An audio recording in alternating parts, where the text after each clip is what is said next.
C'est grâce à vos dons volontaires et réguliers que nous pouvons faire ce travail. Merci à tous.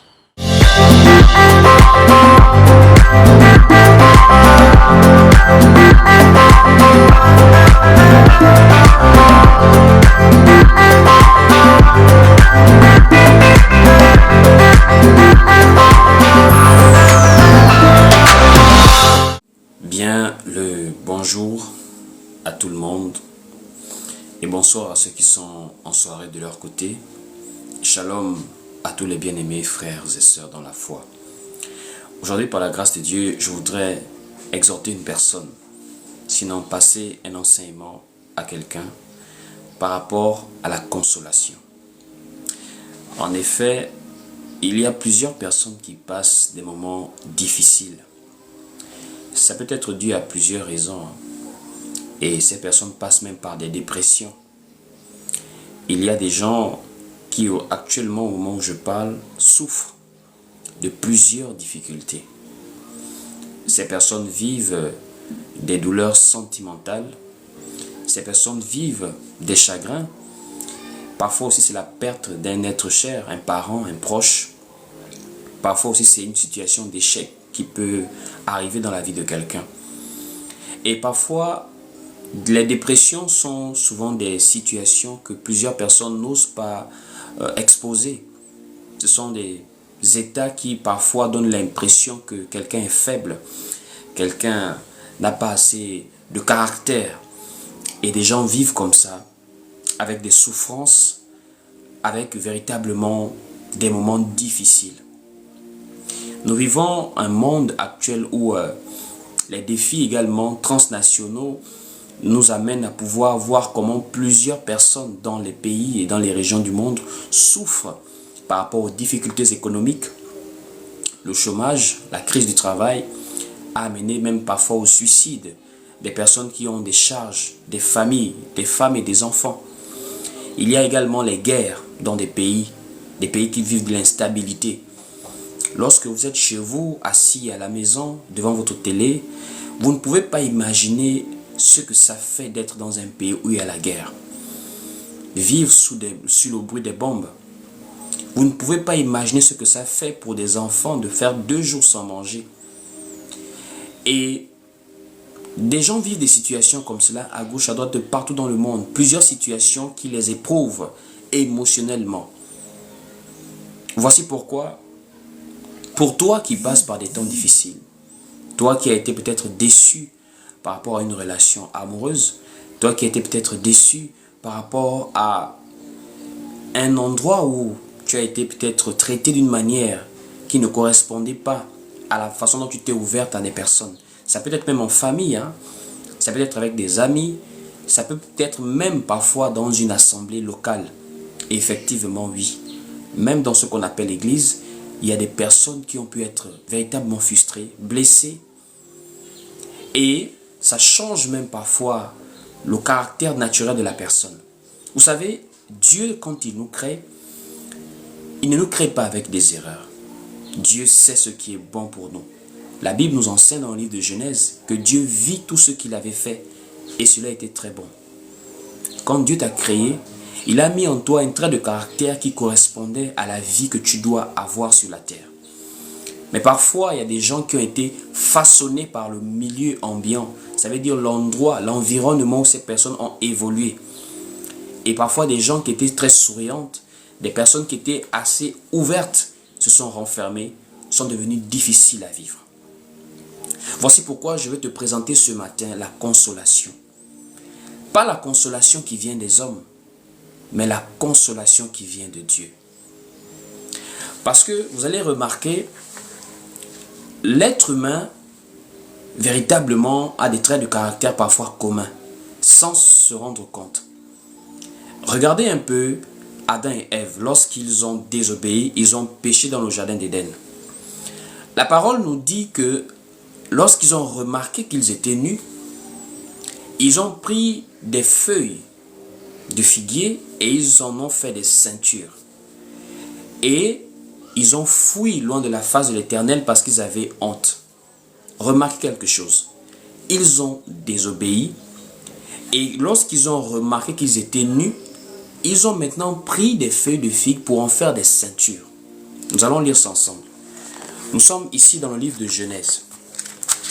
Prenons le livre de Genèse, au chapitre 3, au verset 7. Il est écrit ici dans Genèse chapitre 3, au verset 7.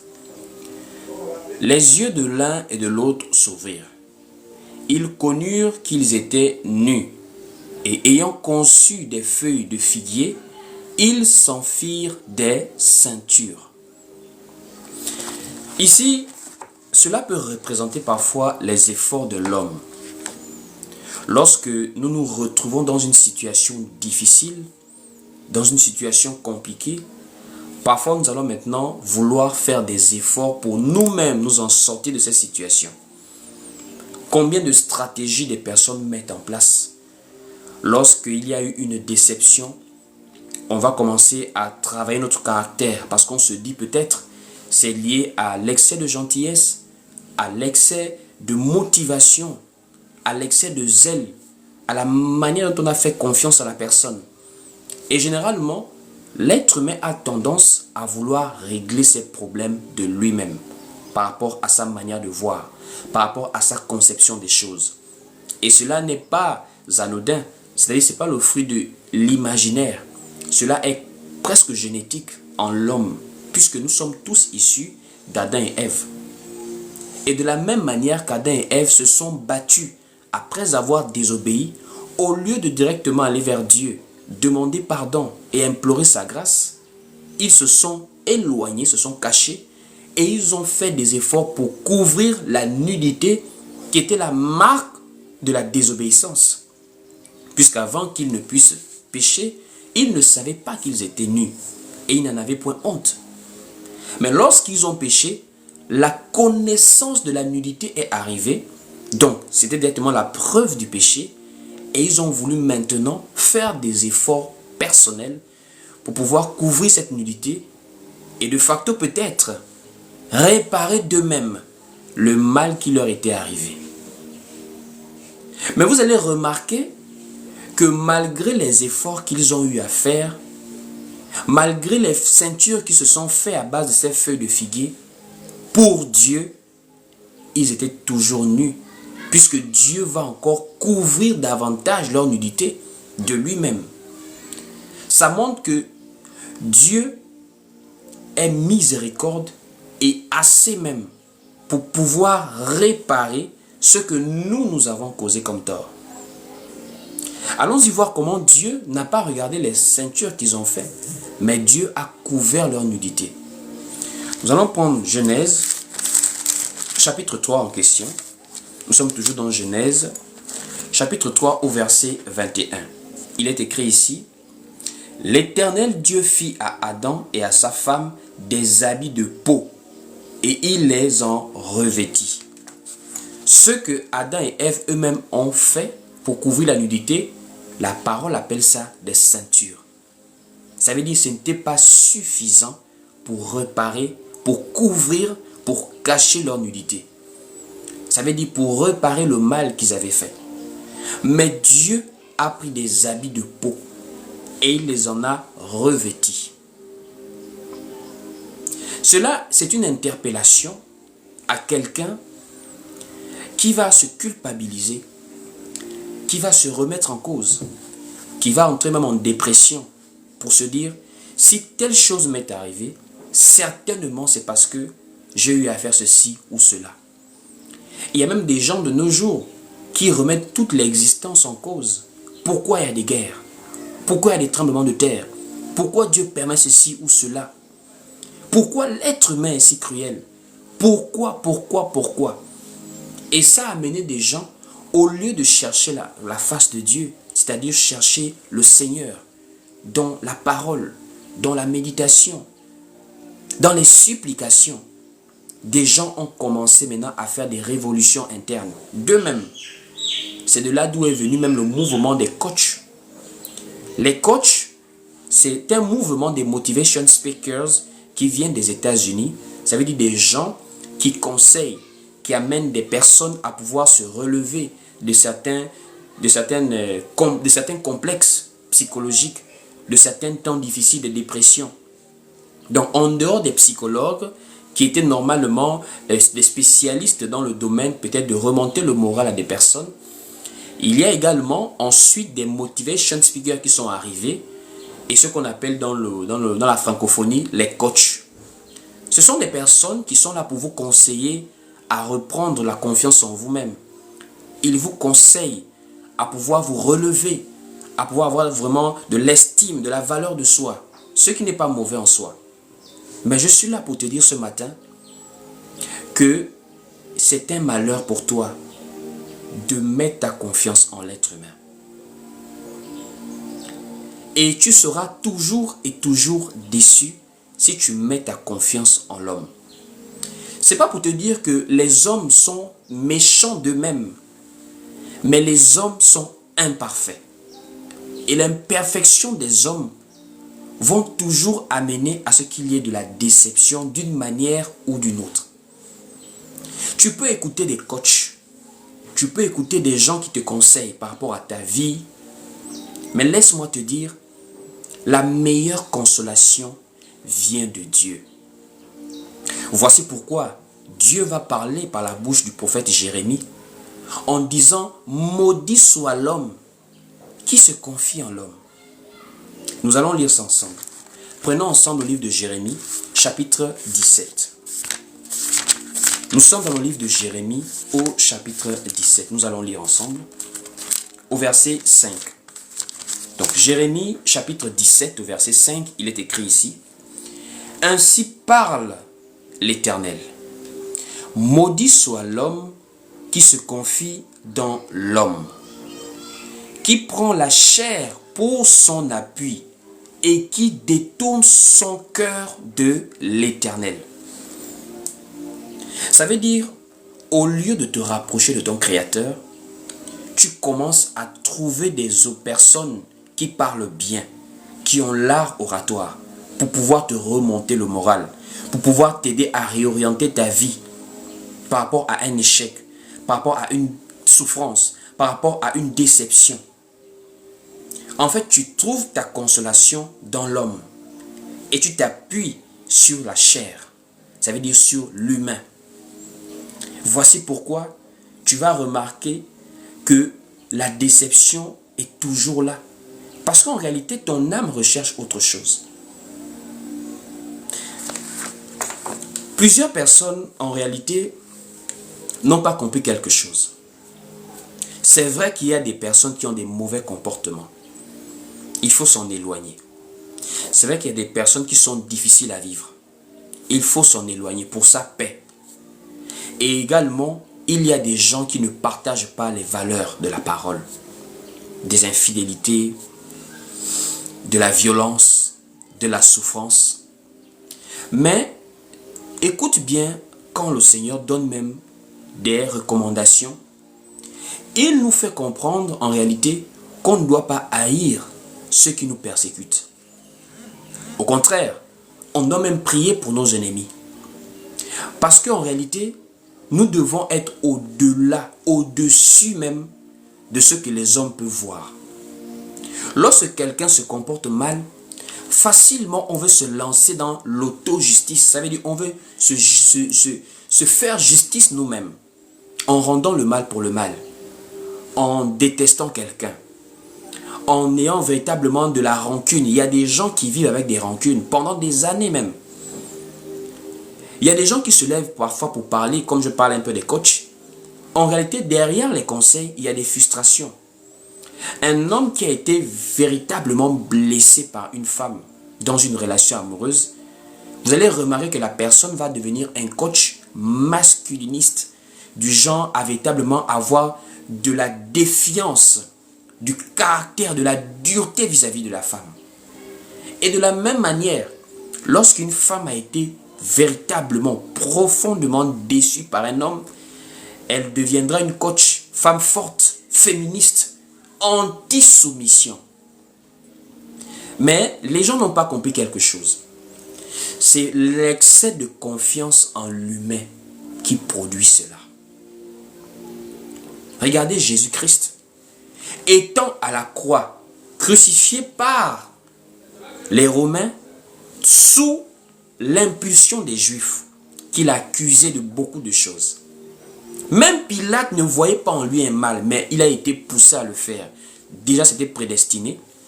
Mais Jésus va dire, Père, pardonne-leur, car ils ne savent pas ce qu'ils font. Et Jésus-Christ nous recommande d'avoir la même attitude vis-à-vis des gens. Vous savez, le pardon ne signifie pas que vous reprenez forcément à la personne. Dans une relation, par exemple, Jésus pouvait dire que le divorce n'est pas permis sauf en cas d'infidélité. Donc, si par exemple une femme est infidèle à un homme, l'homme, bibliquement parlant, a la liberté de divorcer de cette femme. Mais, vous allez voir, il y a des gens qui, en dehors du divorce, continuent à haïr la personne, continuent à garder rancœur vis-à-vis de la personne. Et c'est là le problème. Puisque la parole nous dit de pardonner, comme nous aussi Dieu nous pardonne. Voici pourquoi le Seigneur pouvait dire de ne pas rendre le mal pour le mal, de pardonner ceux qui nous font du mal, de prier pour ceux qui nous persécutent, parce que nous avons un regard beaucoup plus large par rapport à la parole de Dieu que nous lisons. Qu'est-ce que la parole de Dieu nous dit? La parole de Dieu nous a fait déjà comprendre que le cœur de l'homme est tortueux et il est méchant. Allons-y lire. Nous sommes toujours dans Jérémie, chapitre 17. Donc, nous sommes dans Jérémie, chapitre 17. Nous allons maintenant voir comment la parole nous dit que le cœur de l'homme est tortueux et méchant. Nous sommes maintenant au verset 9. Jérémie 17, au verset 9. Allons-y lire. Il est écrit ici. Le cœur est tortueux par-dessus tout et il est méchant. Qui peut le connaître? Il y a des choses que les gens font, même pas tant par volonté de le faire, mais par nature humaine. C'est pas par là une manière de dire qu'on excuse le mal que les autres font. Mais on comprend qu'en réalité, de l'être humain lui-même, rien de bon ne peut sortir. Ça a l'air choquant quand je le dis comme ça. Je le répète, de l'être humain lui-même, rien de bon ne peut sortir. Car l'homme est pécheur de nature. Même les gens que vous croyez être des personnes gentilles, sympathiques, l'homme est pécheur de nature. Et le livre d'Ecclésiaste nous le rappelle, qu'il n'y a point d'homme sur la terre qui fasse le bien et ne pêche pas. Tout être humain naturellement est pécheur. Et le péché est la marque même de l'imperfection de l'homme. Ça veut dire la personne qui vous fait du bien aujourd'hui peut vous faire du mal demain. La personne avec laquelle vous riez aujourd'hui peut être la personne avec laquelle vous êtes en conflit demain. Parce que c'est humain, c'est naturel, cette imperfection qui fait que l'homme pêche par nature. Allons-y lire le livre d'Ecclésiaste, chapitre 7, au verset 21. Lisons ensemble le livre d'Ecclésiaste, chapitre 7, au verset 21. Il est écrit ici, voilà, Ecclésiaste, chapitre 7, au verset 20 plutôt. Nous sommes au verset 20. Il est écrit ici dans Ecclésiaste, chapitre 7, au verset 20. Non, il n'y a sur la terre point d'homme juste qui fasse le bien et qui ne pêche jamais. Ecclésiaste nous révèle qu'il n'y a point d'homme juste sur la terre qui fasse le bien et ne pêche jamais. Or, le péché, c'est tous ceux qui transgressent la loi de Dieu. Ça veut dire ce qu'on peut faire qui est mal devant Dieu et même à son prochain. C'est ça le péché, la transgression de la loi de Dieu. Le refus de marcher selon la parole de Dieu. C'est en cela que les hommes se font du mal les uns les autres. C'est la marque du rejet de la parole de Dieu qui a été manifestée depuis le commencement dans le livre de Genèse par Adam et Ève. Voici pourquoi vous allez remarquer l'apôtre Paul, qui est un apôtre du Seigneur. mais qui va nous sortir une révélation troublante dans le livre de Romains chapitre 7. L'apôtre Paul va dire, la loi est bonne et elle est spirituelle, mais moi je suis chair, vendu au péché. Celui qui est même en train de parler est un apôtre du Seigneur. Il ne parle pas du côté de nouvelle naissance en Jésus-Christ. Il parle de la nature charnelle qui, elle, est vendue au péché. Allons-y lire le livre de Romains chapitre 7. Nous allons comprendre cela. Romains au chapitre 7. Romains chapitre 7 au verset 14. Il est écrit ici dans Romains 7 au verset 14. Nous savons en effet que la loi est spirituelle. Et moi, je suis charnel, vendu au péché. Donc, l'apôtre Paul n'est pas en train de parler de lui dans son cœur, parce qu'il est né de nouveau, il est disciple du Seigneur, apôtre, mais il parle de son côté charnel, de son côté humain. Et il va jusqu'à nous dire, même lorsque nous sommes nés de nouveau, la chair, elle est vendue au péché. Qu'est-ce que je vais te faire comprendre par là? Je vais juste te faire réaliser, frère, sœur, que ta consolation ne viendra pas d'un homme. Ta consolation ne viendra même pas de toi-même. La véritable consolation vient de Dieu. Et nous avons connu cette consolation par le Seigneur Jésus-Christ. Il y a des gens, quand la personne est déçue dans une relation, automatiquement elle saute dans une autre relation. En réalité, les gens cherchent la consolation. Il y a des gens qui ne supportent pas le vide que laisse le départ de quelqu'un de leur vie. Il y a des gens qui ne savent pas rester tout seuls. Ça veut dire automatiquement, lorsqu'on se sépare de X, on va vers Y. Et ça devient comme une roue qui tourne. Une roue qui tourne. Voici pourquoi des gens se retrouvent avec des palmarès qui deviennent même honteux avec le temps.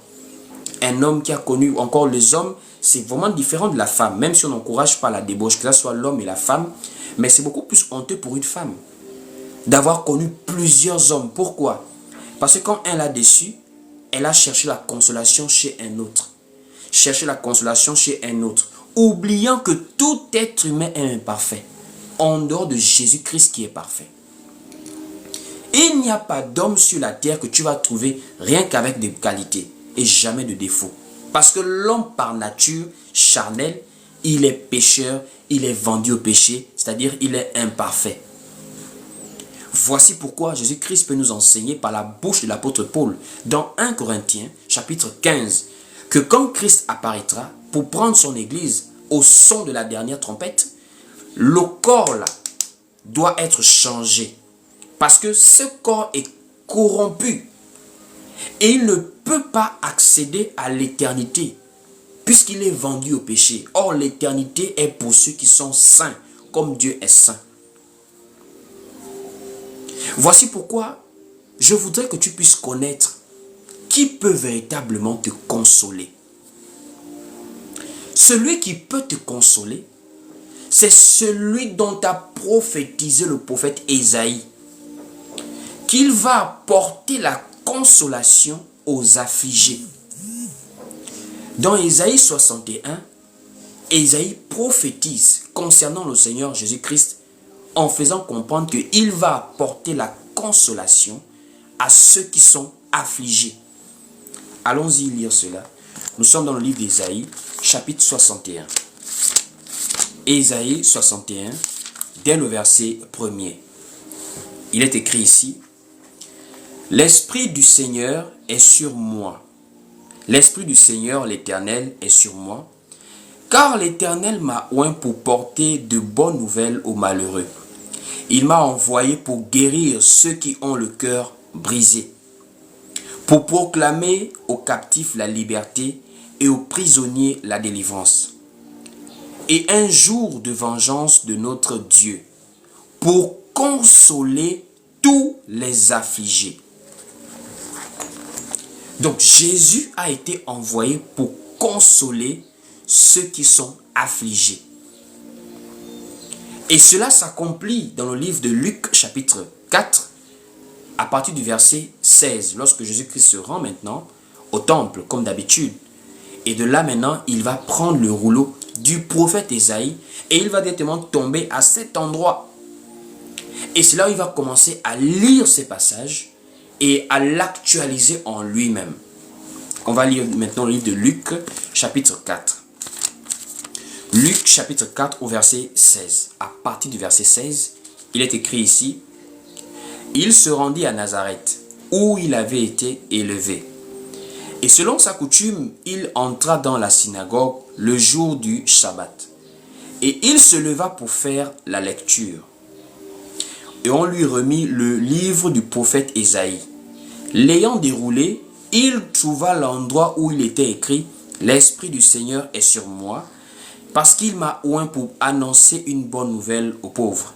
Il m'a envoyé pour guérir ceux qui ont le cœur brisé, pour proclamer aux captifs la délivrance et aux aveugles le recouvrement de la vue, pour renvoyer libres les opprimés, pour publier une année de grâce du Seigneur. » Ensuite, il roula le livre, le remit au serviteur et s'assit. Tous ceux qui se trouvaient dans la synagogue avaient les regards fixés sur lui. Alors il commença à leur dire: « Aujourd'hui, cette parole de l'Écriture que vous venez d'entendre est accomplie. » Cette parole de l'Écriture est accomplie. Donc Jésus-Christ est arrivé pour te consoler. Au-delà des consolations que toi-même tu cherches, Jésus-Christ est la meilleure consolation que tu peux avoir, ma soeur, que tu peux avoir, mon frère. Ça ne vaut la peine de chercher la perfection chez des personnes qui ne sont pas parfaites. Tu te feras du mal pour rien. Et c'est vraiment quelque chose qui est collectif en l'homme. Nous cherchons la consolation chez des êtres imparfaits, au lieu de chercher la consolation chez Dieu qui est parfait. Alors, comment Dieu te console-t-il? Dieu te console par sa parole. C'est pas quand tu cherches la consolation chez Dieu, c'est pas aller dans ta chambre et attendre une lumière qui va apparaître, où tu vas voir une silhouette toute lumineuse de Dieu qui te parle. Non, ce n'est pas ça. La consolation nous vient de l'Écriture. Parce que c'est par l'Écriture que Dieu envoie sa pensée. Voici pourquoi c'est par l'Écriture que nous recevons le témoignage de Dieu. Allons-y lire un passage. Nous sommes ensemble dans le livre de Romains chapitre 15. Allons-y lire. Romains au chapitre 15, dès le verset 4. Écoutez la parole. Romains 15 au verset 4. Il est écrit ici: « Or, tout ce qui a été écrit d'avance l'a été pour notre instruction, afin que par la patience et par la consolation que donnent les Écritures, nous possédions l'espérance. » Paul dit aux Romains, par la consolation que donnent les Écritures. Frères, si nous sommes toujours dans la foi en Jésus-Christ, malgré les guerres qui sont dans le monde, malgré les famines, malgré les tremblements de terre, malgré l'être humain qui devient de plus en plus cruel, difficile, insensible, malgré l'individualisme et l'égoïsme qui battent leur plein dans le monde actuel, malgré la destruction de la famille par des valeurs anti-bibliques, des valeurs anti-morales et des valeurs contre nature, telles que l'homosexualité, telles que la zoophilie, telles que la pédophilie, toutes ces choses qui sont maintenant vulgarisées actuellement, telles que l'immoralité, telles que la perversion. Si nous arrivons à tenir ferme, malgré toutes ces réalités de notre époque, c'est par la consolation que donnent les Écritures, frère. Les Écritures nous consolent. Parce que tout ce que nous voyons avait déjà été annoncé par le Seigneur et par ses prophètes et ses apôtres. Lorsque nous voyons le monde actuel, la parole nous dit dans le livre de 2 Timothée que dans les derniers jours, il y aura des temps difficiles. Car les hommes seront égoïstes, amis de l'argent, hautains, fanfarons, blasphémateurs, cruels, insensibles, déloyaux, calomniateurs, ennemis des gens de bien, ayant l'apparence de la piété, mais reniant ce qui en fait la force. Lorsque nous réalisons que le comportement des gens aujourd'hui avait déjà été annoncé, ça nous aide à pouvoir être au-dessus de ces choses. Voici pourquoi ça ne peut pas nous étonner qu'il y a des gens cruels. Quelqu'un entre dans la vie d'une personne, connaissant que ce n'est pas pour faire du sérieux. Combien de femmes ont été déçues en ayant ouvert leur cœur à des hommes, croyant que ces hommes étaient sérieux. Ça veut dire que quelqu'un joue avec le cœur de quelqu'un d'autre. Et il sort de sa vie, laissant la personne avec des stigmates, de la dépression, des blessures internes, psychologiques.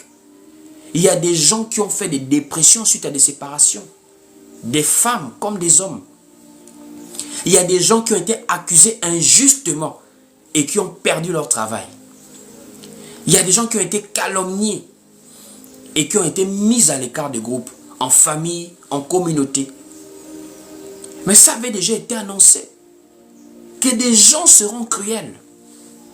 Donc pour quelqu'un qui suit la trace de la prophétie, il ne peut pas être affligé par ces choses, car la consolation vient de l'Écriture. La personne qui a la connaissance de la parole de Christ pour les derniers jours, lorsqu'il voit même certaines choses, il glorifie Dieu parce qu'il réalise que la parole de Dieu est vraie. Allons-y lire ces passages. Nous sommes dans le livre de 2 Timothée, chapitre 3. 2 Timothée, chapitre 3, dès le verset 1er. Il est écrit ici, « Sache que dans les derniers jours, il y aura des temps difficiles, car les hommes seront égoïstes, amis de l'argent, fanfarons, hautains, blasphémateurs, rebelles à leurs parents, ingrats, irréligieux, insensibles, déloyaux, calomniateurs, intempérants, cruels, ennemis des gens de bien, traîtres, emportés, enflés d'orgueil, aimant le plaisir plus que Dieu, ayant l'apparence de la piété, mais reniant ce qui en fait la force. Éloigne-toi de ces hommes-là. » Donc la connaissance des prophéties du Seigneur nous fortifie même dans des temps difficiles. Même dans des épreuves, le fait de connaître que ce n'est pas le fruit du hasard. Jésus avait déjà annoncé ça par la bouche de ses apôtres. Ça conforte quelqu'un. Ça veut dire nous tirons notre consolation de la parole et non de ce que les hommes pensent. Voici pourquoi mon frère, ma soeur, le meilleur coach que tu peux chercher, c'est Jésus-Christ. Les hommes vont te conseiller le développement personnel, soit aie plus de confiance en toi, sois plus propre, fais du sport, etc., etc. C'est pas mauvais en soi. Mais je parle de la consolation de ton âme. Il n'y a que Jésus-Christ qui peut guérir un cœur brisé, qui peut consoler un cœur affligé. Les hommes ne vont te dire que ce qu'ils pensent par rapport à leurs expériences. Quelqu'un qui a été déçu par des femmes devient automatiquement un masculiniste intempérant. C'est-à-dire pour lui, il va chercher une femme parfaite parce que dans sa tête, toutes les femmes sont mauvaises. Une femme qui a été déçue par un homme va devenir une féministe insoumise, cherchant l'homme parfait parce que dans sa tête, tous les hommes sont mauvais. C'est pour dire à quelqu'un, cherche la véritable consolation qui vient du Seigneur Jésus-Christ. Car Jésus n'est pas là pour t'amener à juste écouter des conseils. Jésus est là pour guérir l'âme. Non seulement pour guérir l'âme, mais pour sauver la personne. Parce que Jésus est celui qui sauve. Regardez comment l'apôtre Paul va parler de l'avènement du Seigneur. Dans le livre de 1 Thessaloniciens chapitre 4, l'apôtre Paul parle de l'avènement du Seigneur et à la fin, il va dire « Consolez-vous par ces paroles ». Donc en réalité, la prophétie est là pour pouvoir amener quelqu'un à être consolé. Lorsque tu vois la vie sur la terre, tu te poses la question, Seigneur, à quand est-ce que nous allons être délivrés de ces choses? Le monde en réalité devient invivable. Être chrétien dans ce monde devient comme Lot était à Sodome et Gomorrhe. Nous sommes déjà dans cette réalité. Vouloir ou pas, mon frère, c'est difficile actuellement de vivre sur la terre si tu ne mens pas. C'est-à-dire que ce n'est pas que tu es parfait, mais tu t'évertues à ne plus mentir. Ça devient difficile. Il y a des jeunes personnes, des gens qui mendient souvent sur la route. Je ne sais pas si vous êtes déjà tombé sur ces personnes. Une fois, ça m'est arrivé de tomber sur cette personne. Et je vous donne deux exemples qui m'ont marqué. Il y avait une femme qui faisait l'aumône, elle demandait de l'argent. Il faisait, je crois, 19 h. On était déjà au soir. Dans un carrefour de la place à Libreville, dans un rond-point. Et elle avait des couches pour bébé, je crois, en tout cas des habits pour bébé, tout ça là. Et du coup, elle s'approche de moi, elle demande poliment. Et j'avais, je crois, 2 ou 3 billets. Et je lui ai remis un billet. Et elle se fâche. Elle me dit seulement ça. Et elle avait fait un air étrange, genre comme si elle minimisait. Je lui ai pas donné des pièces. Je lui ai donné quand même un billet. Aussi petit soit-il en termes de valeur, mais c'était quand même un billet par rapport à des pièces. Ce qui m'a choqué, c'est-à-dire, non seulement la personne demande, et quand tu donnes, la personne impose, elle se fâche, qu'il fallait que tu donnes plus. C'est comme si en fait, elle voulait, c'est comme m'imposer psychologiquement de lui donner plus. Alors que le don est quelque chose qui se fait de manière libérale. On ne force pas à quelqu'un de donner quand il donne avec libéralité. J'avais été choqué. Non seulement elle me demande à moi, elle se fâche parce que je lui ai donné un peu. Et quand elle part, elle continue à le faire. Ça veut dire qu'elle ne demande pas à une seule personne, elle demande à plusieurs personnes. Je me suis posé la question, est-ce que cette dame est véritablement sincère? Vu l'attitude qu'elle a eue. C'est-à-dire non seulement elle demande que tu lui donnes par bonté de cœur, mais elle se fâche quand tu donnes ce que tu peux lui donner.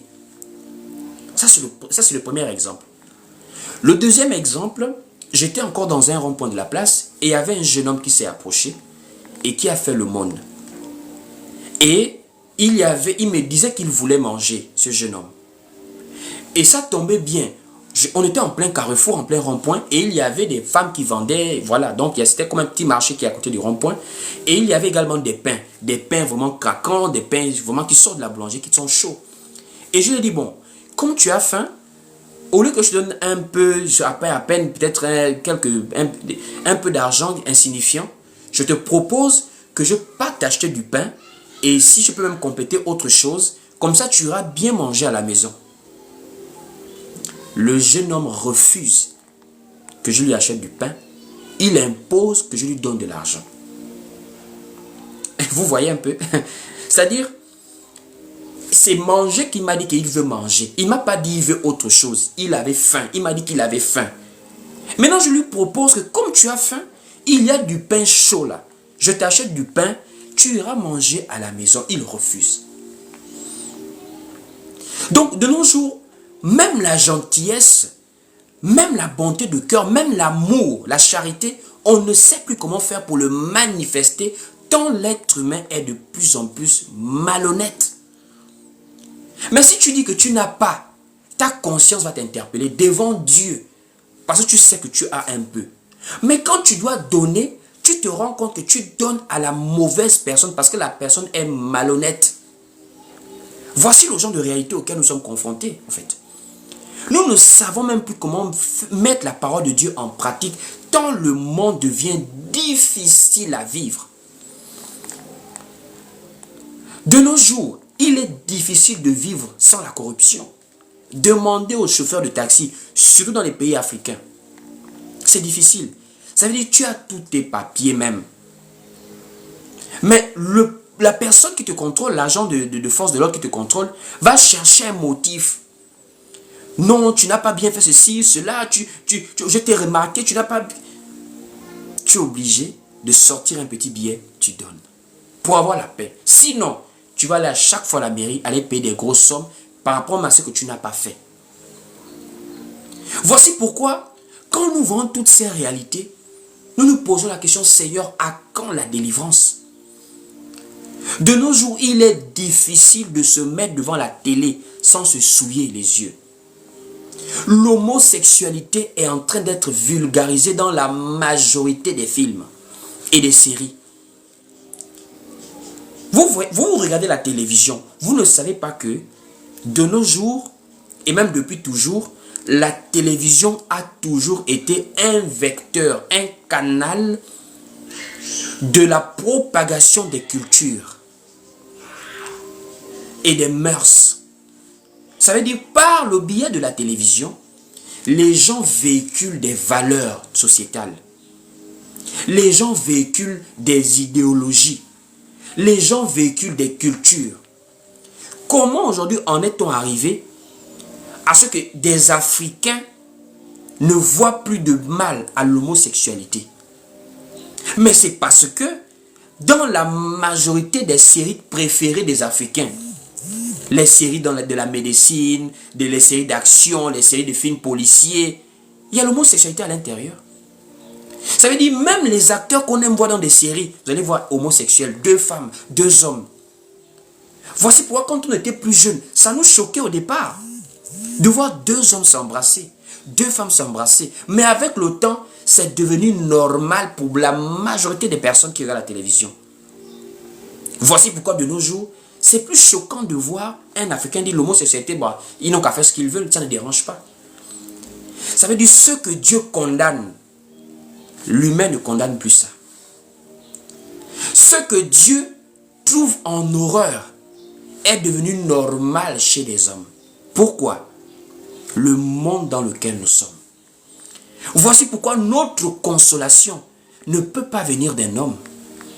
Notre consolation vient de la parole. Parce que nous savons que toutes ces choses finiront un jour. Notre délivrance approche. Plus nous voyons ce monde se dépraver par le comportement des hommes, par la nature qui est en train également de manifester des signes de vieillesse.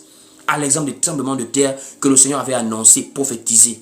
Notre consolation vient des Écritures. Là, ce n'est pas le domaine d'un coach. Là, ce n'est pas le domaine des influenceurs. Là, c'est le domaine de Jésus-Christ dans sa parole. Allons-y lire le livre de 1 Thessaloniciens chapitre 4 à partir du verset 13. 1 Thessaloniciens chapitre 4 à partir du verset 13. Il est écrit ici: nous ne voulons pas, frères, que vous soyez dans l'ignorance au sujet de ceux qui dorment, afin que vous ne vous affligiez pas comme les autres qui n'ont point d'espérance. Car si nous croyons que Jésus est mort et qu'il est ressuscité, croyons aussi que Dieu ramènera par Jésus et avec lui ceux qui sont morts. Voici en effet ce que nous vous déclarons d'après la parole du Seigneur.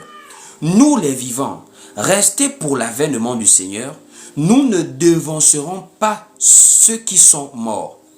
Car le Seigneur lui-même a un signal donné, à la voix d'un archange et au son de la trompette de Dieu, descendra du ciel et les morts en Christ ressusciteront premièrement. Ensuite, nous les vivants, qui seront restés, nous serons tous ensemble enlevés avec avec eux sur des nuées, à la rencontre du Seigneur dans les airs. Et ainsi nous serons toujours avec le Seigneur. Au verset 18, on dit ici: consolez-vous donc les uns les autres par ces paroles. On dit, lorsque tu vis dans un trouble par rapport au comportement des hommes, la cruauté des hommes, la malhonnêteté des hommes, l'ingratitude des hommes, la jalousie des hommes, le monde qui ne va plus, console-toi par les prophéties du Seigneur. Console-toi par l'écriture. Et c'est ce que nous sommes également appelés à faire les uns envers les autres. Voici pourquoi ce matin je t'exhorte, je t'envoie cette consolation. Appuie-toi sur le Seigneur. Confie-toi en lui. Tu ne seras jamais déçu. Tu ne seras jamais troublé. Peu importe ce qui va t'arriver, peu importe ce qu'un homme, une femme, des hommes pourront te faire, tu seras au-dessus du comportement des hommes parce que tu seras attaché à la parole de Dieu. Et c'est ce que Jérémie va maintenant dire. Que maudit est celui qui se confie en l'homme, mais plutôt béni soit celui qui se confie en l'Éternel. Repartons rapidement dans Jérémie, chapitre 17. Nous repartons ainsi dans Jérémie au chapitre 17. Allons-y lire. Il est écrit ici dans Jérémie au chapitre 17, au verset 7. Jérémie 17, au verset 7, il est écrit ici.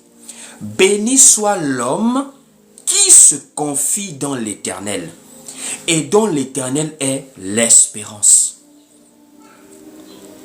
Vous savez, je vais peut-être choquer quelqu'un, mais croyez-moi, le véritable bonheur vient de Dieu. La véritable consolation vient uniquement de Dieu. Vous savez, même dans le mariage, on ne se comble pas à 100%. C'est vrai que celui qui a trouvé une femme a trouvé le bonheur. C'est une joie de partager la vie avec une personne qui nous aime et qu'on aime et avec qui nous partageons les valeurs de la vie ensemble. C'est bien. Mais laisse-moi te dire, il y a des choses que même ton mari ne peut pas combler dans ton cœur. Il y a des choses que même ta femme ne peut pas combler dans ton cœur. Ta femme va te rendre heureuse. Ton mari va te rendre heureux. Mais je parle de la consolation de ta vie, de ton existence. Il y a des choses que ton âme recherche, que seul Dieu peut te donner. Parce que regarde un peu. Quand nous voyons dans la création, la terre a produit. La mer a produit. Quand il s'agit de l'homme,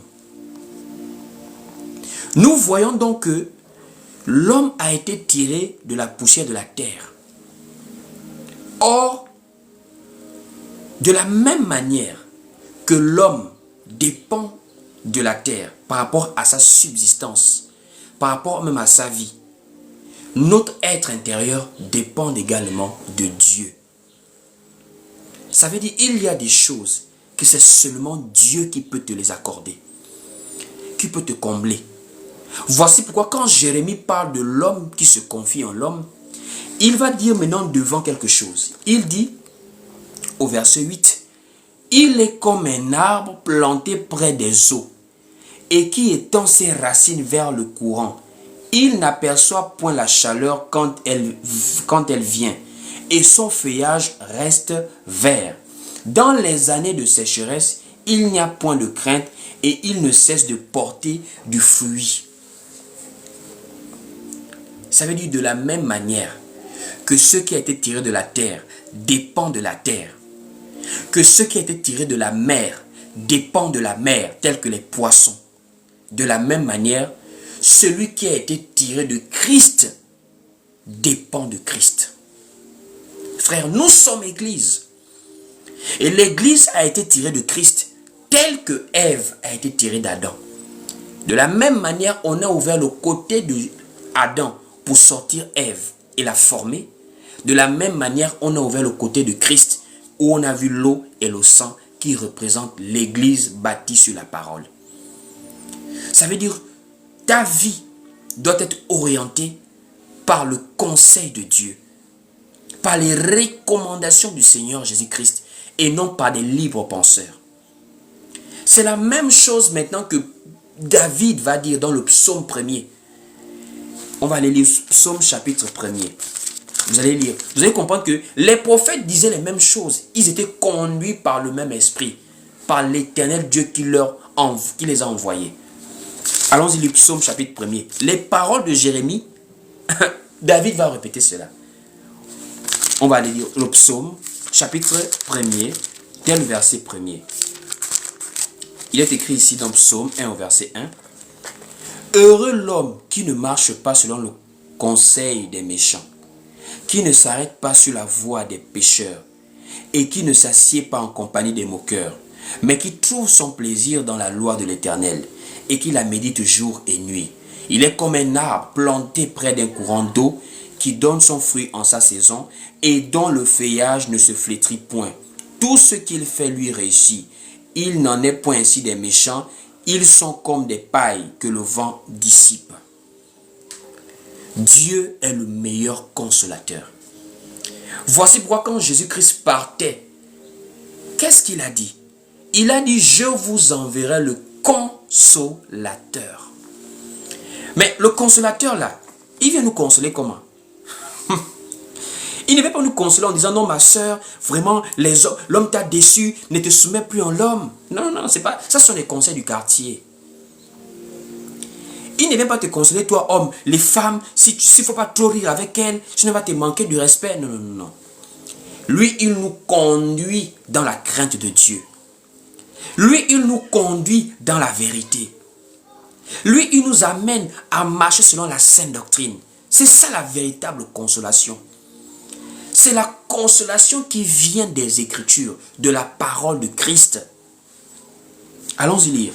Nous sommes dans le livre de Jean, chapitre 14, on va lire.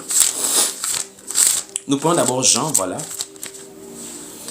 Donc, Jean, voilà. Nous allons lire Jean. Jean chapitre 14, nous allons commencer par Jean chapitre 14, voilà. À partir du verset même 14. Donc, Jean chapitre 14, à partir du verset 14, on va lire. Si vous demandez quelque chose en mon nom, je le ferai. Si vous m'aimez, gardez mes commandements. Et moi, je prierai le Père, et il vous donnera un autre consolateur, afin qu'il demeure éternellement en vous. Jésus dit, il vous enverra un autre.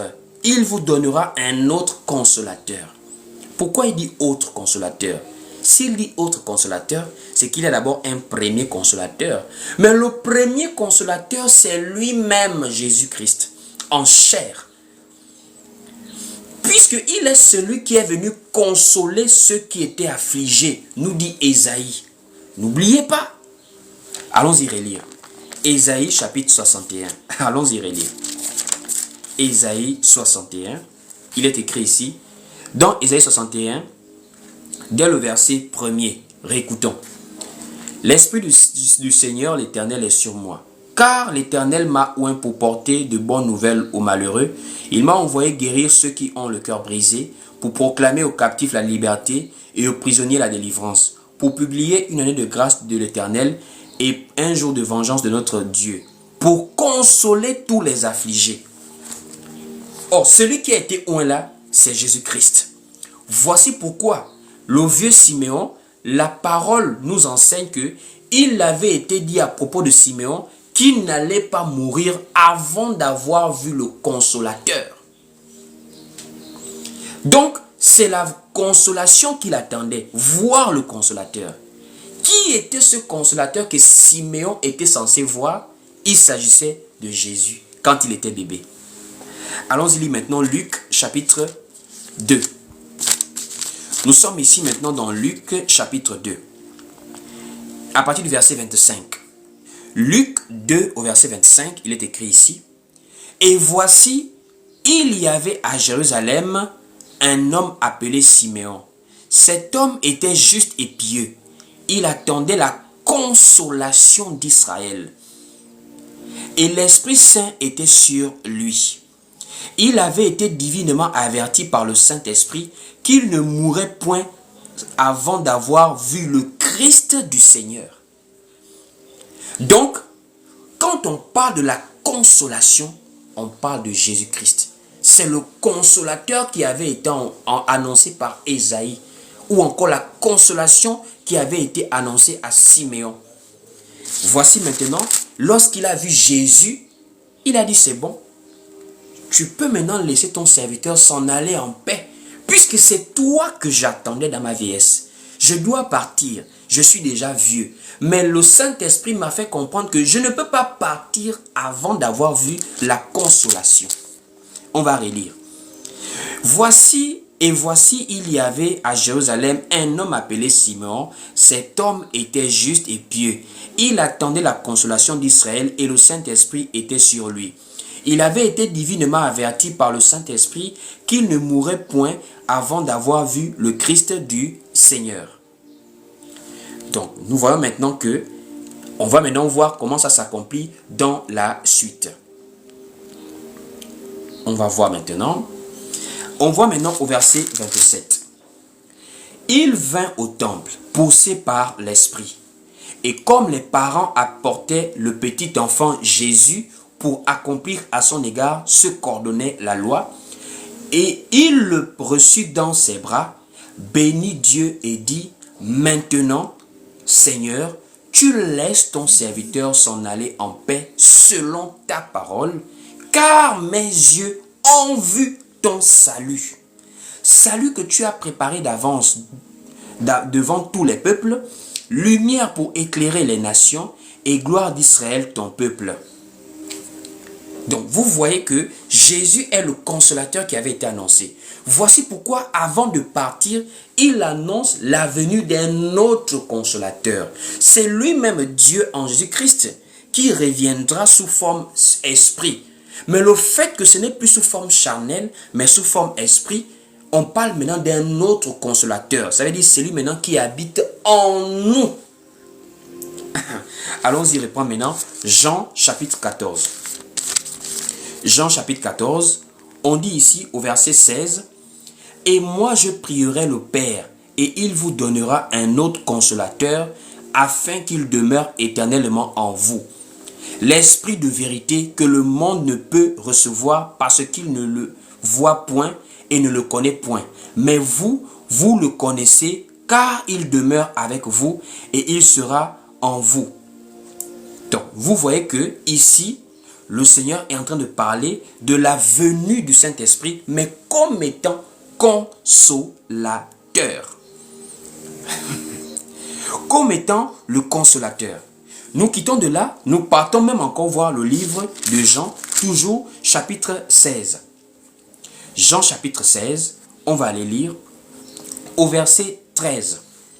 Jean chapitre 16 au verset 13, on parle encore de consolateur. Il est écrit ici, « Quand le consolateur sera venu, l'esprit de vérité, il vous conduira dans toute la vérité, car il ne parlera pas de lui-même, mais il dira tout ce qu'il aura entendu, et il vous annoncera les choses à venir. Il me glorifiera parce qu'il prendra ce qui est à moi, et vous l'annoncera. Tout ce que le Père est à moi. C'est pourquoi j'ai dit qu'il prend de ce qui est à moi et qu'il vous l'annoncera. » Donc en réalité, un véritable enfant de Dieu trouve sa consolation dans la parole du Seigneur Jésus-Christ. Voici pourquoi quand le Saint-Esprit arrive, la consolation qu'il nous donne, c'est simplement de nous conduire dans la vérité que le Seigneur nous a enseignée. C'est le Saint-Esprit qui nous amène à comprendre sa parole et il nous console en ce qui nous fait comprendre que sa parole est vraie. Voici pourquoi quand un enfant de Dieu lit les prophéties, ça l'amène à persévérer malgré les temps difficiles. Quand un enfant de Dieu lit la parole, il persévère malgré les temps difficiles. Et je voudrais maintenant que tu puisses te relever ce matin. De toute forme de dépression que tu as, de toute forme de trouble à l'interne, même si ton moral est bas, que la parole de Christ te relève. La consolation arrive, mon frère. Notre Seigneur arrive nous prendre. et sa venue est de plus en plus imminente. Voici pourquoi c'est le moment pour toi maintenant de redresser ta tête et de regarder maintenant vers là-haut. Vers là-haut, c'est pas prendre tes yeux physiques là-bas. C'est l'image maintenant de te remettre sur le chemin du Seigneur Jésus-Christ. Car il est le chemin, la vérité et la vie. Ce n'est pas la peine de haïr qui que ce soit. Libère ton cœur aujourd'hui. Libère ton cœur de toute forme de rancune, de toute forme d'amertume. Même si quelqu'un t'a déçu une fois, remets ça à Dieu. Il dit, à moi la vengeance et à moi la rétribution. Mais toi, surmonte le mal par le bien. Ne rends pas le mal pour le mal. Ne deviens pas aigri à cause du comportement des hommes. Nous attendons une cité céleste. Là-bas, il n'y aura plus de pleurs, plus de frustration, plus de blessures, plus de souffrance. Il n'y aura plus d'égoïsme, il n'y aura plus de mensonge. Nous serons libres. Voici pourquoi, quand les hommes te font du mal, remets à Dieu. Mais toi, sois consolé par la parole du Seigneur. Que véritablement Dieu te bénisse et te console par le biais de cet enseignement. Paix et grâce à tous. Bien le shalom. Nous sommes arrivés au terme de notre temps de partage et je voudrais prier maintenant avec toi, sinon prier pour toi. Si tu peux maintenant prendre juste une position qui est digne de la présence de Dieu, je vais maintenant prier. Tu peux juste incliner la tête et je prie pour toi maintenant. Seigneur notre Dieu, Seigneur Jésus-Christ notre Sauveur, encore en ce jour, tu nous as donné la grâce de pouvoir écouter ta parole. Seigneur, ta parole nous dit, et la foi vient de ce que l'on entend, et ce que l'on entend vient de la parole de Christ. Seigneur, ce matin, nous avons parlé de la consolation. Seigneur, nous avons compris que nous ne devons pas chercher la consolation de nos propres efforts, mais cela doit nous venir de ta parole. À l'exemple d'Adam et Ève qui ont voulu réparer d'eux-mêmes le mal qui avait déjà été causé. Ils ont voulu soulager leur conscience en couvrant la nudité par des ceintures faites à base de feuilles de figuier. Mais quand tu es arrivé, Seigneur, tu as fait des vêtements, des habits avec de peau. Des habits de peau pour couvrir leur nudité. Cela est l'image, Seigneur, de la grâce que tu nous accordes. Même lorsque nous avons péché, même lorsque nous nous battons de nous-mêmes pour réparer nos erreurs sans pour autant arriver à le faire. Par ton amour, tu répares nos erreurs même à notre propre place. Voici pourquoi tu es venu en chair sur la terre et tu es allé réparer l'erreur de l'être humain sur la croix. Nous nous sommes séparés de Dieu par le péché. Et tu nous as réconciliés avec Dieu par ton sacrifice à la croix. Voici pourquoi tu es le véritable consolateur. Plusieurs personnes ont des frustrations, ont des blessures, ont des rancunes. Aujourd'hui, les comportements ont été transformés, changés par rapport à des situations que les gens ont traversées. Mais je prie aujourd'hui, Seigneur, que seule ta parole console quelqu'un. Car tu nous fais comprendre que la consolation est donnée par l'Écriture, Seigneur.